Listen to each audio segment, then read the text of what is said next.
Welcome, folks, to the 10th episode of the Amlet podcast. We're continuing with the Navajo Creation Story, and within the last episode, the people encounter death for the first time. The creation of the sun and moon had brought light, time, seasons, and mortality into the fourth world. Now, first man, first woman, great coyote, and the holy people turn their attention to the night sky. They have created the moon, but the darkness surrounding it remains largely empty. In this installment, they begin placing stars and constellations into the sky. At first, they approach the task with careful planning, gathering materials, and drawing a design. They attempt to create an ordered pattern resembling a woven rug. And remember our weaving section some time ago. But once again, first angry appears. And once again, his impatience changes the world. As you listen, ponder this question as we move along.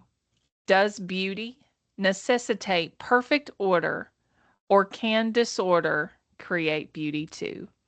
And as always, have your copy of the creation story at the ready and take notes on what you think you'll need to be successful on your assignments.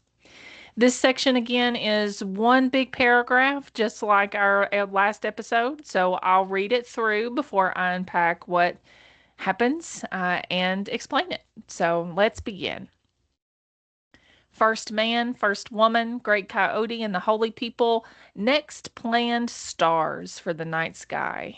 They gathered as many pieces of rock star mica as they could and put them on a blanket.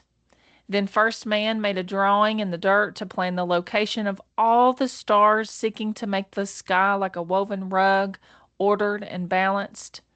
Fire God placed North Star. First man placed the Big Dipper, while the first woman put the Little Dipper into the sky. First man also placed the seven stars, the Pleiades, which Fire God claimed represented parts of the body. They placed the big first one. They placed Coyote's feather, or the slender one, which is the belt and sword of Orion.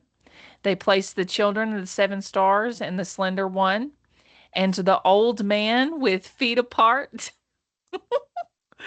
and the rabbit tracks, and the moving toward the dawn, and the revolving male warrior with his bow and arrow, and his wife who carries the fire in her basket. The coyote, named First Angry, returned to see what was going on. He took a piece of rockstar mica and placed it on the sky, and it became Canopus. He placed another piece in the south, Morning Star. Then Coyote said, "This is too long. I have a better way." He then snapped the blanket, and the rest of the rockstar mica was scattered across the sky. All right. Chaos. I love a little chaotic good. So this passage begins with another act of planning. First man, first woman, great coyote, and the holy people decide the night sky should contain stars. This continues the larger project begun in the previous episode. The sun governs the day, the moon, the night, but the stars will give the darkness some structure, some direction, beauty, and meaning. The planners gather pieces of rockstar mica, which is a fitting material for the stars because rockstar mica catches and reflects light. I love that the rocks of the earth, what is part of what we can see, gather, and hold, and it becomes just so important to our nighttime and navigation. The connection between the mica and the stars, I think, encourages us to closely observe nature and see how it's connected, and that there are parts of the natural world and its materials that are reflected in the larger cosmos. A reflective stone is a link to the model for the heavens, and that affirms that what is small can reveal what is vast. And I love the poetry of that. The pieces of mica are placed on a blanket, a workspace of sorts. The light Like the buckskin used in the creation of the sun and moon, it provides a surface upon which sacred materials can be arranged. Before placing the stars, first man draws a design in the dirt and wants the sky to resemble a woven what? Ugh, God, say that 5 times fast.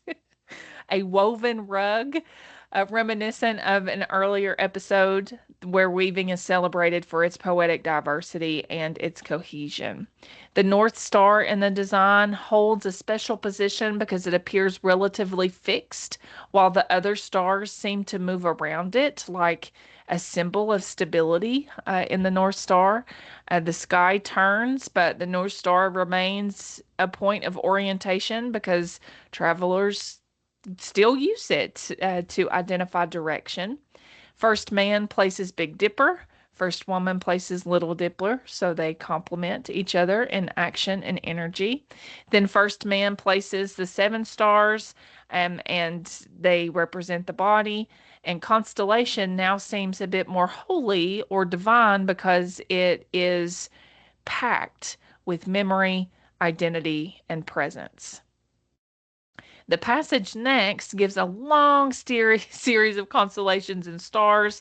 There's the first big one, Coyote's Feather, the children, the old man with feet apart, rabbit tracks, moving toward dawn, and the revolving male warrior and his bow and arrow, plus his wife, who carries fire in her basket.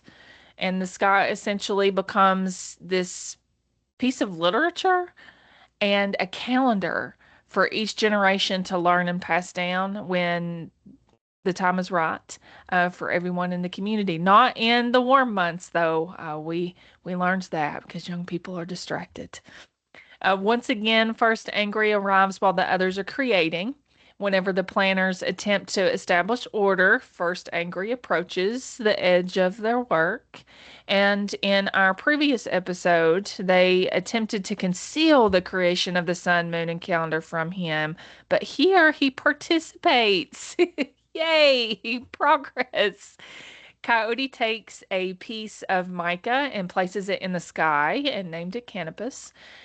He places another star in the south, which is the morning star. And for a moment, this feels harmonious, like Coyote is a productive, contributing member of the group. And he kind of picks up on the vibe and is going to follow the order. But after placing those 2 stars, First Angry's like, no, he says, quote, "This is too long. I have a better way." We can only expect folks to be exactly who we know them to be, after all. While careful design takes time, spontaneous action can produce results that planning just never anticipated. And so, First Angry snaps the blanket, and the remaining pieces of mica scatter across the sky, introducing randomness in the design. And there's a mixture of intention and accident. So, here at the end of the episode, as I always do, let's reconsider our opening question. Does beauty require perfect order, or can disorder create beauty too? Naming these stars is a creative act, and Coyote's chaos makes it feel even more alive. Do you all have that chaos friend?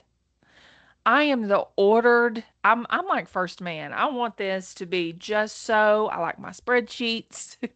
And you all hopefully see just in the class that we're all a part of that I like things just so.